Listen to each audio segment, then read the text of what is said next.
Los números grandes son fascinantes y a menudo se utilizan para describir cantidades que están más allá de nuestra comprensión cotidiana. Estos grandes números ayudan a comprender y calcular datos financieros y demográficos, lo que facilita el análisis de tendencias y la planificación del futuro. Las cifras suelen aumentar en áreas como la tecnología y la Internet, donde hablamos de número de usuarios o de datos que circulan. A continuación se presenta un breve resumen de algunos de los números grandes más comunes y su secuencia. 1 millón es el primer gran número que encontramos en nuestra vida diaria. Se utiliza para describir la población, los ingresos y otros datos importantes.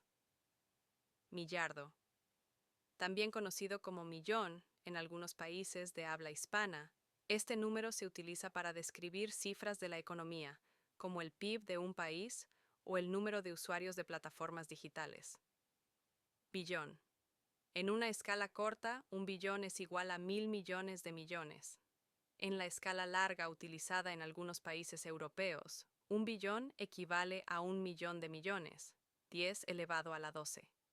Este número se utiliza en contextos como la deuda nacional o el valor de las grandes corporaciones. Cuatrillón. 1 billón es 1 billón en escala corta. Este número se utiliza en contextos científicos y económicos para describir cantidades muy grandes, como la masa de algunos cuerpos celestes. Quintillón. Este número equivale a 1.000 billones y se utiliza en campos como la astronomía y la física para describir cantidades muy grandes, como el número de partículas en el universo. Un sextillón es 1.000 cuatrillones. Aunque es menos común en la vida cotidiana, se utiliza en matemáticas y teorías del infinito. Septillón. Se utiliza rara vez, pero puede aparecer en estadísticas científicas o geológicas.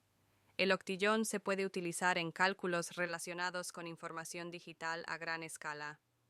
El nonillón. A veces se utiliza en la investigación científica como la cantidad de partículas de una sustancia. El decilitro se utiliza en campos amplios como la física o la estimación de grandes cantidades. El undecillón se utiliza en algunos cálculos estadísticos científicos. Duodillion se utiliza en contextos científicos específicos, donde se miden grandes cantidades. Billón se puede utilizar en matemáticas o estadística para la descripción cuantitativa en campos como la física o la astronomía. Quintillion también se utiliza en contextos científicos y estadísticos para estimar grandes cantidades, como partículas en el universo. Sextodillion se utiliza en la investigación científica y puede aparecer en estadísticas complejas o grandes estimaciones. Sextillón, quindecillón utilizado en campos como la astronomía, la física o la informática, donde se involucran números extremadamente grandes. Un quindecillón puede ser útil para describir cantidades como el número de átomos en el universo o el número de combinaciones posibles en algún problema matemático. Sesdecillón. Se utiliza en la investigación científica para describir cantidades inusuales en algunos campos. Septendecillón. Se utiliza en contextos científicos y estadísticos para describir grandes cantidades de datos o partículas. Octodecillón. Se utiliza rara vez, pero puede aparecer en algunas investigaciones académicas o científicas para describir grandes cantidades. La importancia de estos números está aumentando en la era actual con el creciente volumen de datos e información, especialmente en los campos científicos y tecnológicos. La importancia de los grandes números. Los grandes números son esenciales en diversas disciplinas, como la astronomía, la física, la informática y la economía.